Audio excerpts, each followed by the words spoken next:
Throughout history, the messengers of God have called on people to believe in His existence and oneness, told them of moral virtues, and commanded them to do good and avoid evil.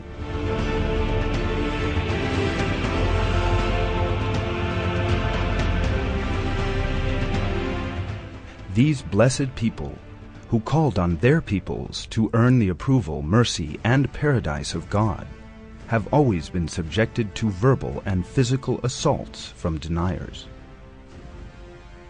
But the messengers have never been worn down by the pressure and attacks from deniers, and have waged a difficult and honorable struggle for as long as they have lived. They have borne the responsibility placed on them by God with great fortitude and determination, and in the finest manner, and discharged their obligation to preach the Word.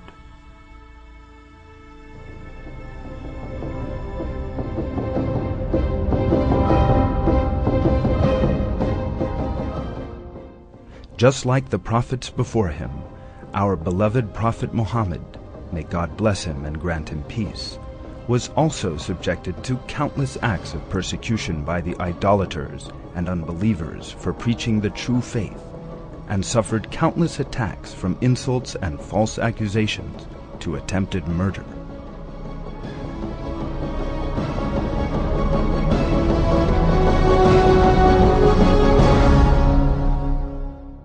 The idolaters wanted to prevent our prophet preaching the true faith because that would undermine the order they had established based on injustice and unfairness.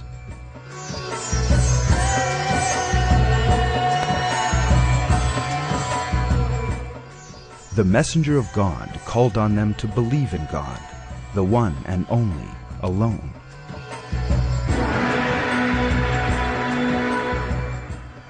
He wanted them to abandon the false deities they worshipped and their superstitious faiths they had inherited from their forefathers.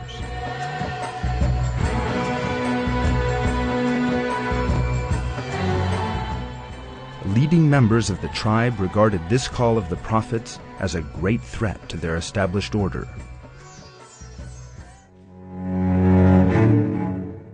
That was because all their rank, position, prestige, social status, and economic power were based on this false system inherited from their ancestors.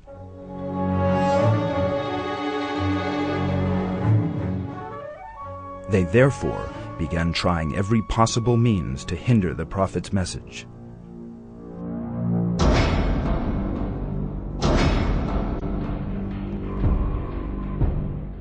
They established a broad opposition to him, and in their own opinions they mocked him, spoke insulting words about him, made false allegations, and severed all social and economic relations with him and the believers around him. They even had the effrontery to injure our prophet by attacking him full of hatred with sticks and stones.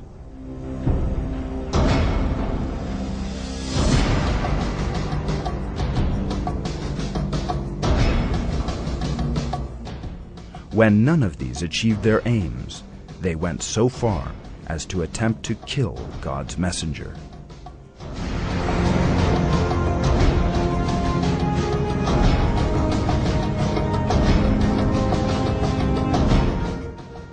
But all of their snares were thwarted in a manifestation of God's promise to devout believers, because He has promised believers that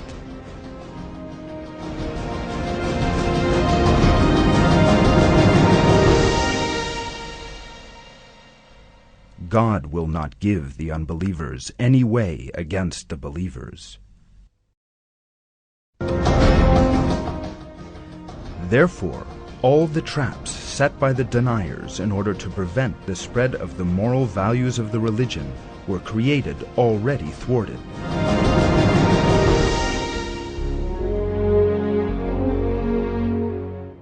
Indeed, the idolaters and deniers suffered a total defeat in the time of the prophet, and the prophet and the true believers communicated the word in the finest manner and attained the victory.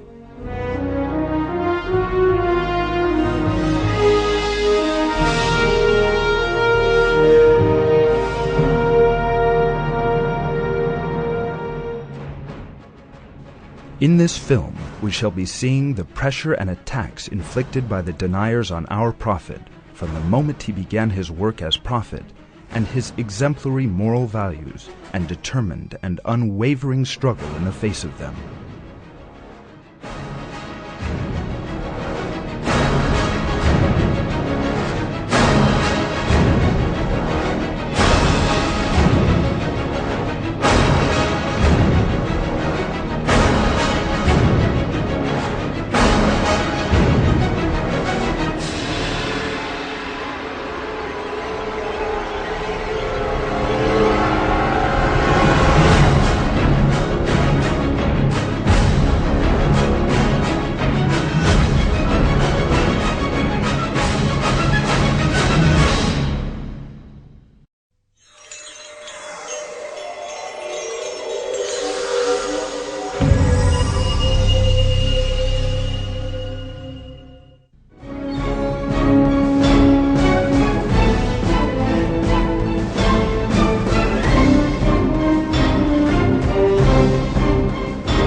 As they had with all previous prophets, the idolaters denied the true faith preached by our beloved prophet and made extraordinary allegations against him. Those of the tribe who turned to disbelief made a terrible false allegation against the prophet, saying he had written the noble Quran himself, and even that he had received assistance from other people to do it. Surely our prophet is beyond that. These slanders uttered by the deniers are reported in verses.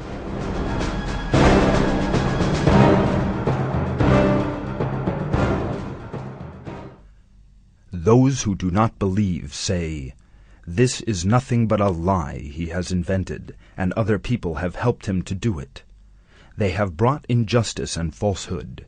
They say, it is myths of previous peoples which he has had transcribed, and which are read out to him in the morning and the evening." Our beloved prophet preached with the Quran so that his people would believe. Through God's blessing, he preached the moral values of the religion in the wisest manner, showed them the strongest evidence, and gave them the best examples. But despite this, because of their pride, oppressiveness, and stubbornness, the idolaters insisted on not believing, raised all kinds of difficulties, and refused to abandon the false religion of their forefathers.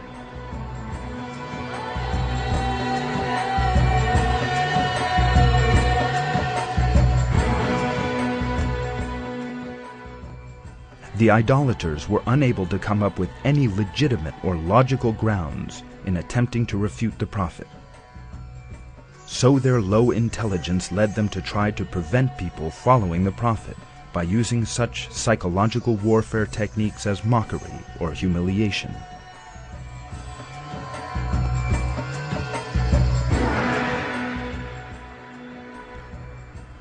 This attitude on the part of the idolaters is one that all the prophets and true believers throughout history have been confronted with. In the Quran, God reveals how the prophet faced similar situations in the past, and that he is the helper of sincere believers.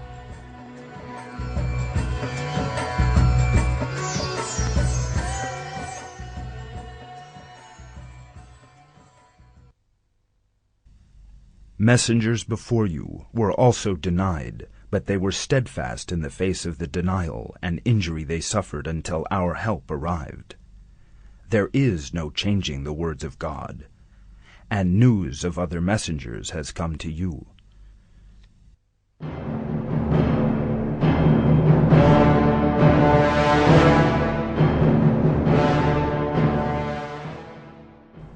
In another verse, God clearly and irrefutably reveals the fate awaiting those who deny his messengers and place difficulties and troubles in their way, unless they abandon that behavior and repent.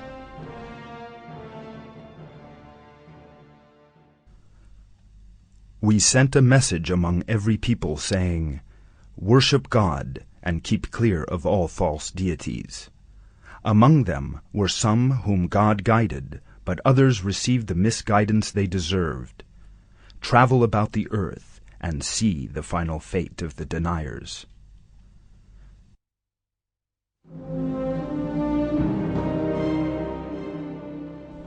As revealed in this verse, injustice inflicted on messengers who genuinely, honestly, and sincerely love and fear God will not go unrecompensed, neither in this world nor in the hereafter.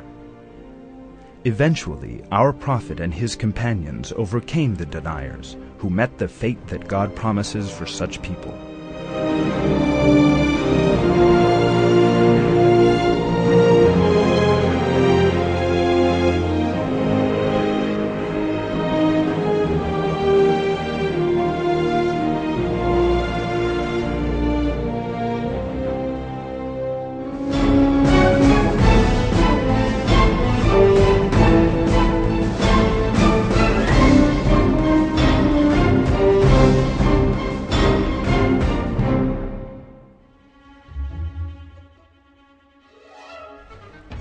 One of the most frequent ways that deniers have attacked the messengers of God is by way of false allegations. It is revealed in the Quran how the messengers of God and those devout believers who followed in their path were subjected to many highly unpleasant slanders.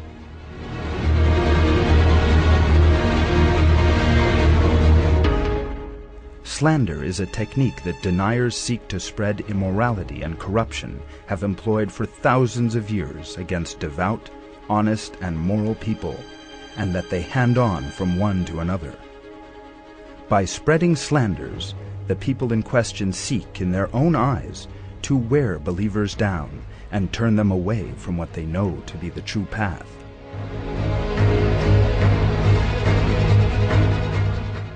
This method has been employed against all of God's messengers and their companions throughout the course of history, from the prophets Noah, Solomon, and Moses, right up to the prophet Muhammad.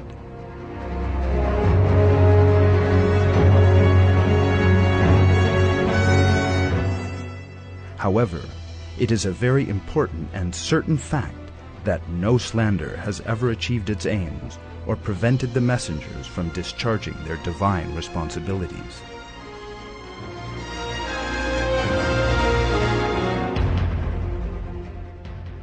On the contrary, slanders have always been instrumental in increasing believers' fervor still further and drawing them even closer to God.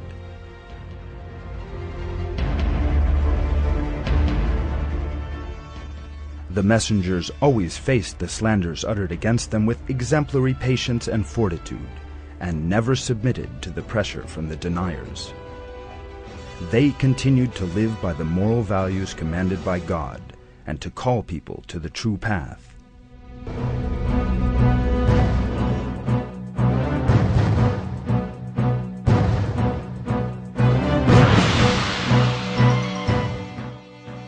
The life of the Prophet Muhammad is also full of examples of the slanders that messengers have been subjected to down the ages.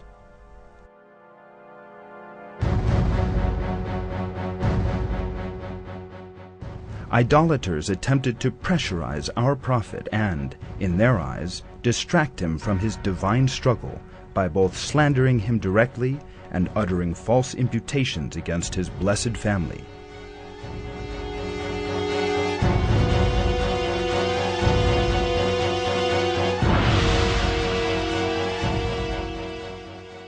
The deniers in his tribe sought, in their own eyes, to use vile slanders to blacken the name of our prophet in order to neutralize him and turn people away from him, as well as spreading the lie that he had collected followers around him in order to further his own ends and interests.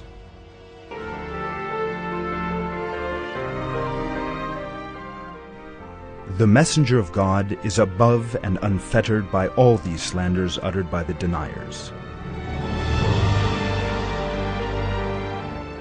The fact is, like all other prophets and true Muslims, the Prophet Muhammad sought no worldly gain or advantage.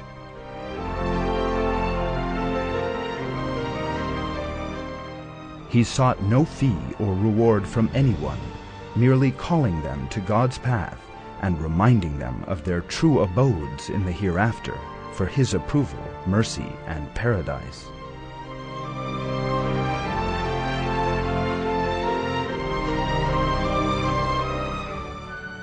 God reveals in His verses that in contrast to these unjust and inaccurate slanders made by the deniers, our prophets sought no fee or reward from anyone.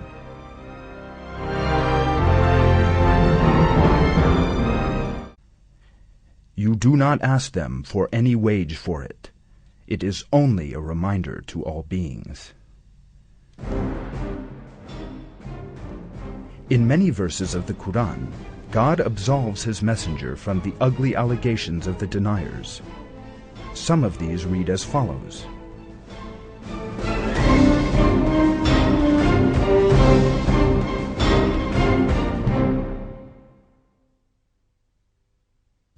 Your companion is not misguided or misled, nor does he speak from whim. It is nothing but revelation revealed.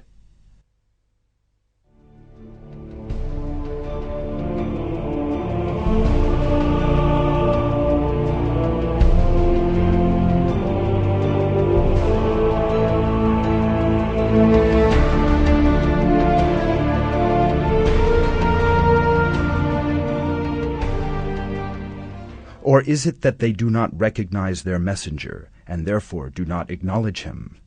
Or do they say, "He is a man possessed," when he has brought the truth to them? But most of them hate the truth. Equally, no messenger came to those before them without their saying, "A magician or a madman." Did they bequeath this to each other? Indeed, they are an unbridled people.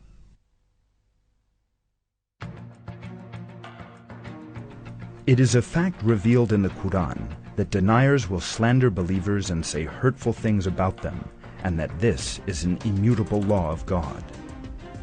Almost all the slanders employed by deniers against the prophets are still used by deniers against believers today. Accusations of lying, madness, sorcery, deviance, self-interest, and a thirst for power and influence, arrogance, pride, impurity, and a desire to change the faith are just a few of these horrendous slanders. The scale of the slanders uttered against a believer is proof of his or her determination to live by the faith and its moral values.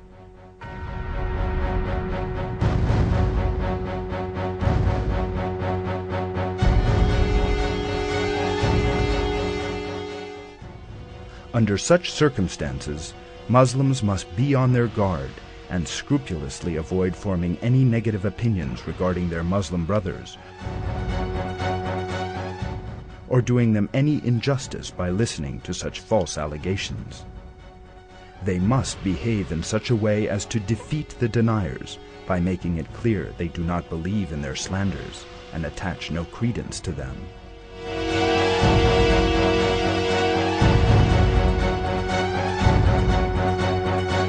It must not be forgotten that the fact that the majority of people believe a slander and oppose Muslims does not mean that the accusation is true.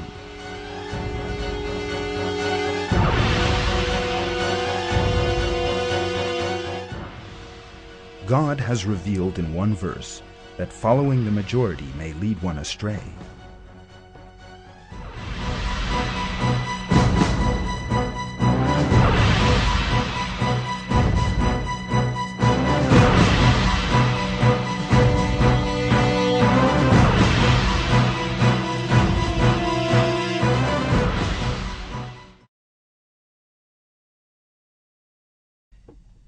If you obeyed most of those on earth, they would misguide you from God's way. They follow nothing but conjecture. They are only guessing.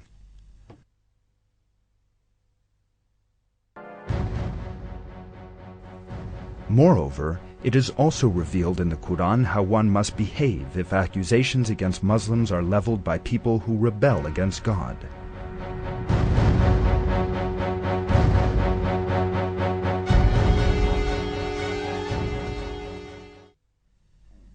You who believe, if a deviator brings you a report, scrutinize it carefully in case you attack people in ignorance and so come to greatly regret what you have done.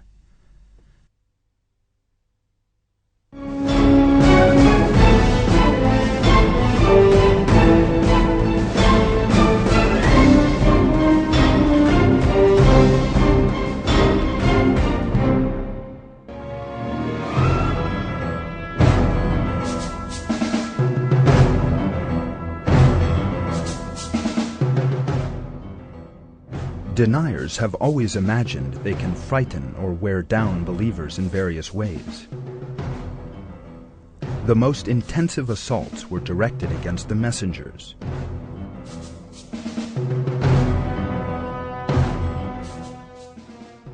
But because the messengers have known that all power belongs to God, they have never been intimidated by or fallen into despair because of these assaults from deniers.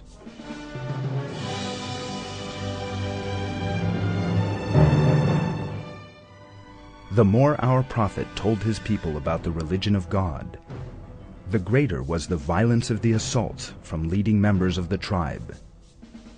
The leaders among his people saw that under the leadership of the messenger of God, the moral values of the religion were spreading rapidly, and that the mockery, defamation, slander, and similar methods of intimidation they resorted to were not working.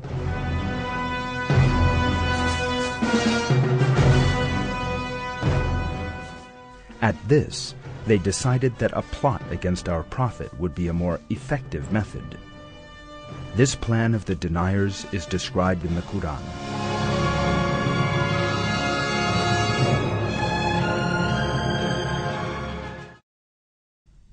When those who do not believe were plotting against you to imprison you, or kill you, or expel you, they were plotting, and God was plotting. But God is the best of plotters.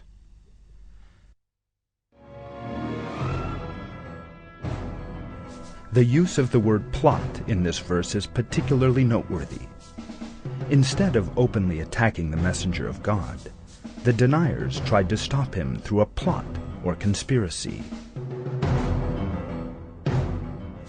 This plot was intended to have the prophet imprisoned, killed, or exiled.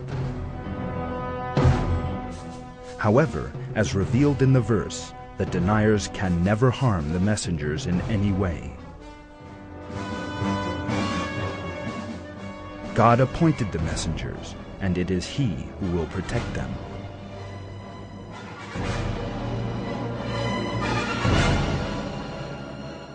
And again, as revealed in the verse, it is those who plot against the messengers of God down the centuries who will be disappointed.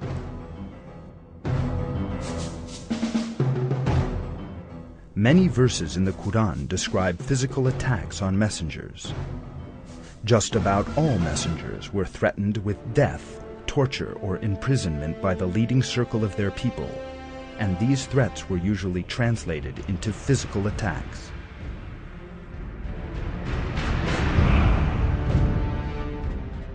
They killed some of those who believed in God and His messenger in order to turn them from their path, and attempted to slay others.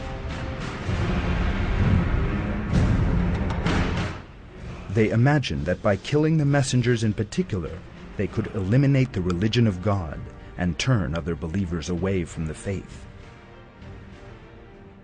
There is no doubt that this shows they constituted a community that was incapable of proper reasoning, as is also revealed in the Quran. Our prophet was also exposed to such attempts by deniers during the course of his life.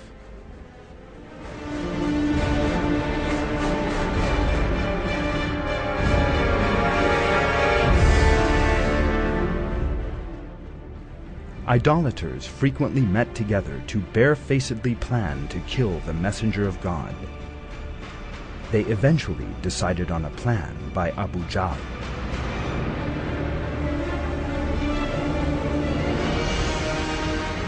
Under that plan, a strong, reliable, and armed young member of each tribe would be chosen, and they would all attack the messenger of God together, at the same time and try to kill him.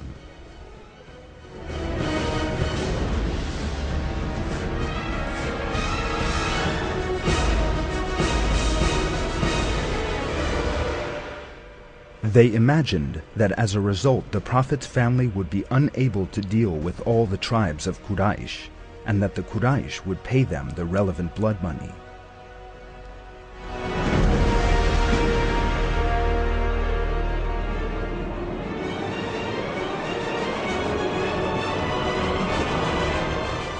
However, God did not permit the idolaters to carry out this plan of theirs. One night, when they had surrounded his house, our Prophet and Abu Bakr abandoned Mecca and set out on the Hijra to Medina.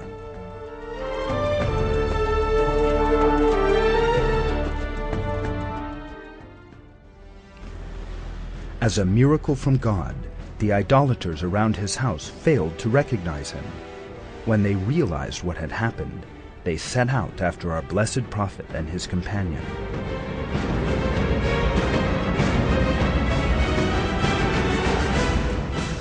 But thanks to God's mercy and protection, they failed to catch them or do them any harm.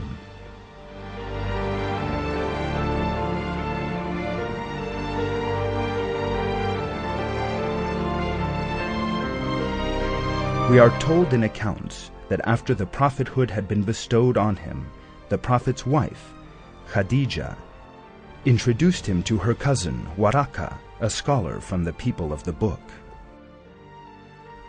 What Waraka said about the Prophet is particularly noteworthy.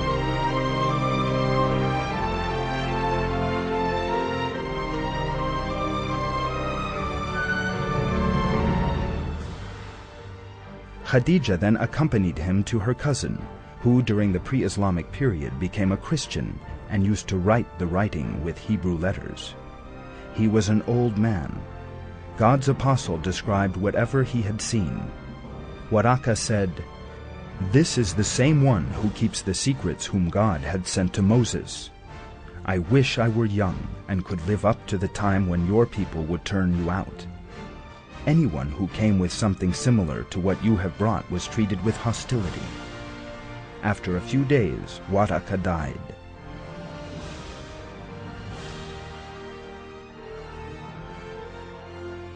The deniers imagined that they could exile the Prophet Muhammad and his companions from their homes and thus disperse, weaken, and eliminate them.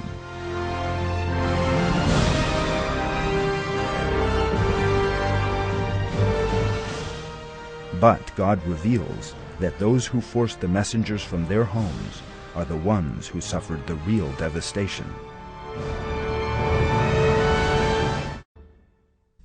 How many cities we have destroyed, greater in strength than your city which has driven you out, and there was no one to help them.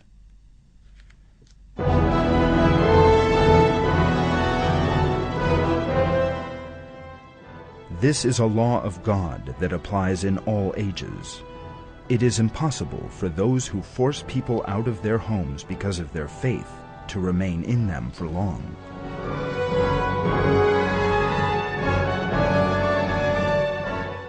Our Prophet and the believers with him later returned to Mecca, which they had been forced to abandon, and established a definitive victory over the deniers.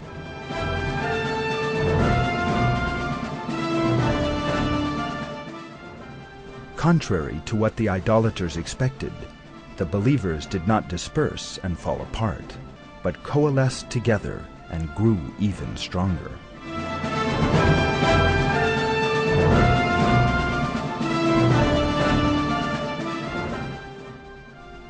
This is highly important in showing that no alliance against believers can ever succeed.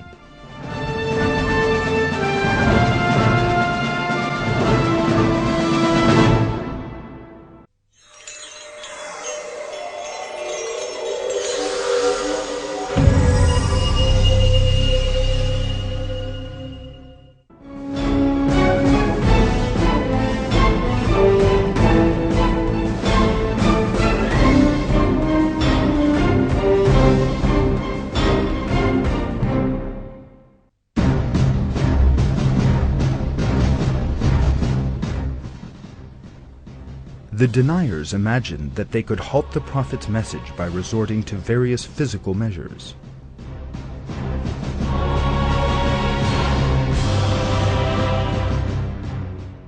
But they failed to bear in mind that God has determined all things in destiny and that He always helps believers.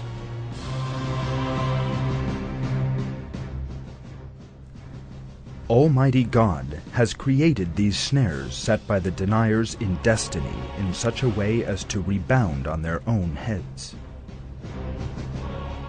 No matter how comprehensive and cunningly designed the snares of the deniers may seem to be, they are irrevocably condemned to fall apart and work against them. This is a promise made by God in the Quran. Some of the verses that reveal that the snares and trickery of deniers are all in vain and will eventually work against them are as follows.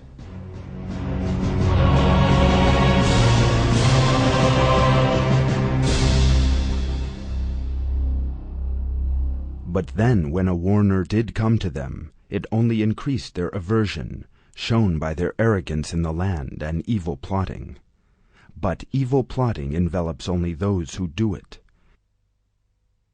Do they expect anything but the pattern of previous peoples? You will not find any changing in the pattern of God. You will not find any alteration in the pattern of God.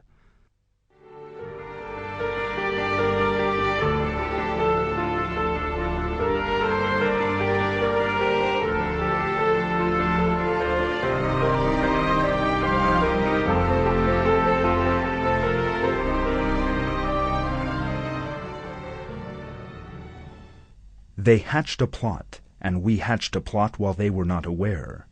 So look at the end result of all their plotting. We utterly destroyed them and their whole people.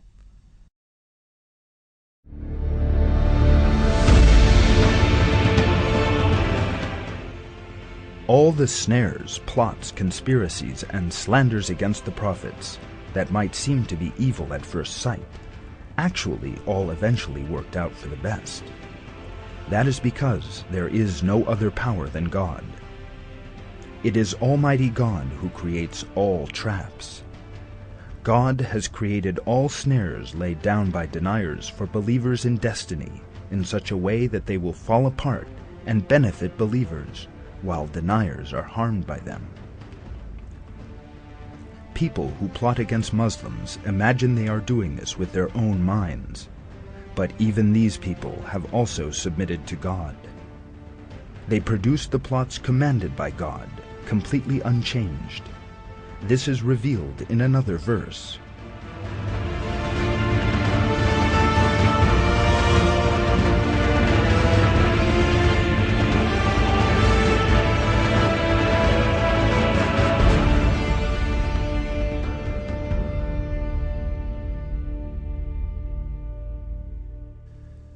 Those before them plotted, but all plotting belongs to God. He knows what each self earns, and the unbelievers will soon know who has the ultimate abode. It is also revealed in the Quran that deniers will actually end up plotting against themselves.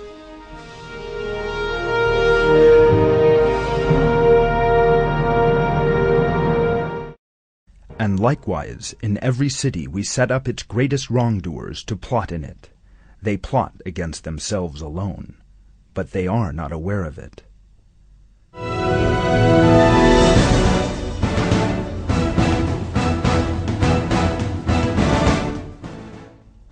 All the snares and trickeries set against the prophets might superficially appear to represent difficulties for them.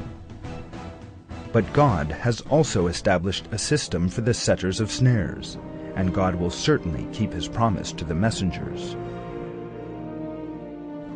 The prophets and true believers will inevitably emerge victorious. This is an immutable law of God.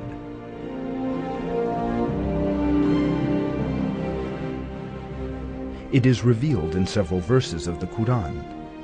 Some of these read,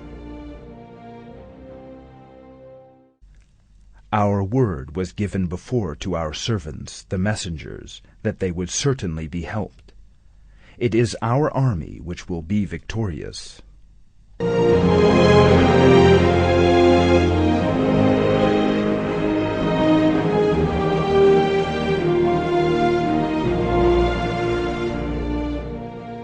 As for those who make God their friend, and his messenger, and those who believe, it is the party of God who are victorious.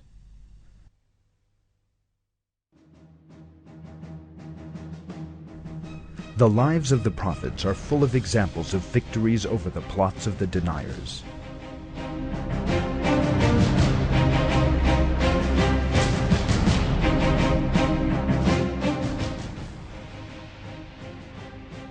For example, Pharaoh killed all male children and imagined that he had taken sufficient precautions.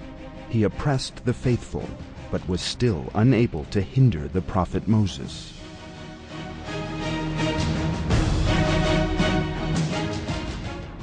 His people plotted to cast the prophet Abraham into the flames, but God saved him by cooling the flames. The prophet Joseph's brothers wanted to eliminate him by throwing him down a well, but God overturned that plan, freed Joseph from the well, and made him head of the treasury.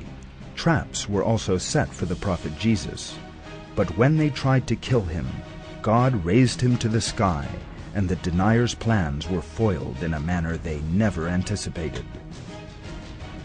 God is he who creates as he wills, and who always bestows victory on his messengers.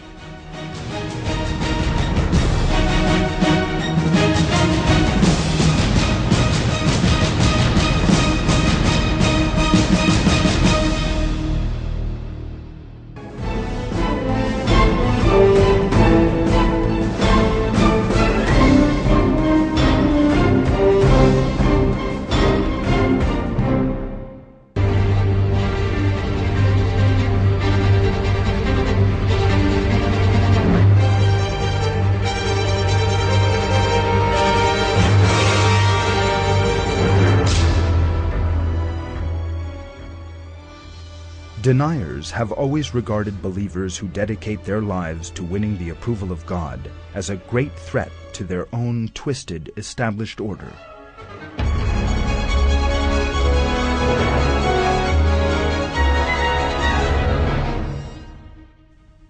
When we look at the history of Islam, therefore, we see that believers striving on God's path by following in the footsteps of our Prophet have always been subjected to verbal and physical assaults, pressure, and attempts to hinder their activities.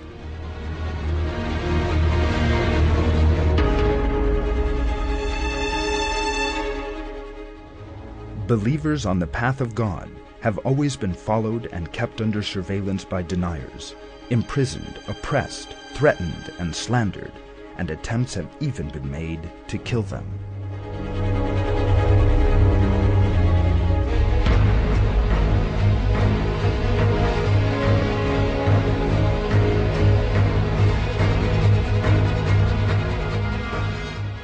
Deniers use the same methods to hinder believers who are closely devoted to their religion of God and who are honest, determined, and dedicate their lives to spreading the moral values of Islam as they did to oppose the prophets.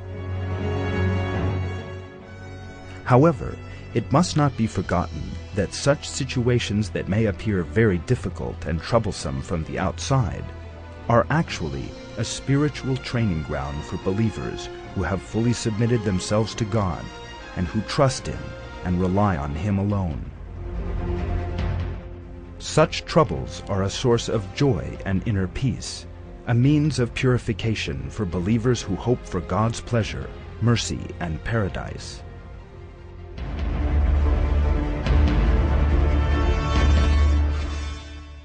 They are an opportunity to draw closer to God, to witness His signs, and see His close interest in the faithful.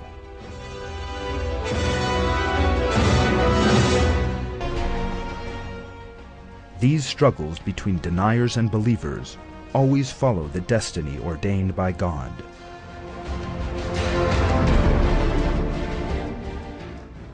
It is God who creates believers and their enemies.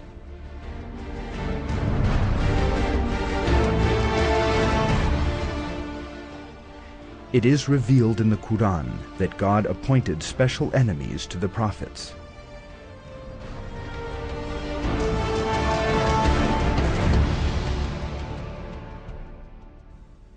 In this way, we have appointed as enemies to every prophet Satans from both mankind and from the jinn, who inspire each other with delusions by means of specious words. If your Lord has willed, they would not have done it. So abandon them and all they fabricate.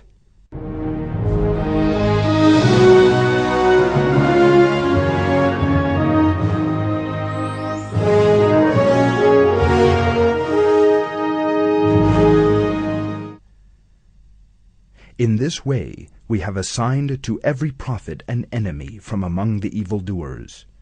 But your Lord is a sufficient guide and helper. Since it is God who has created both sides, it is also He who determines the outcome.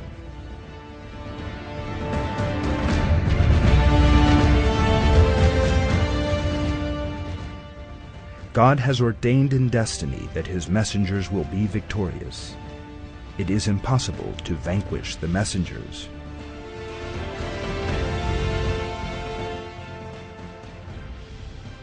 This truth is revealed in the Quran.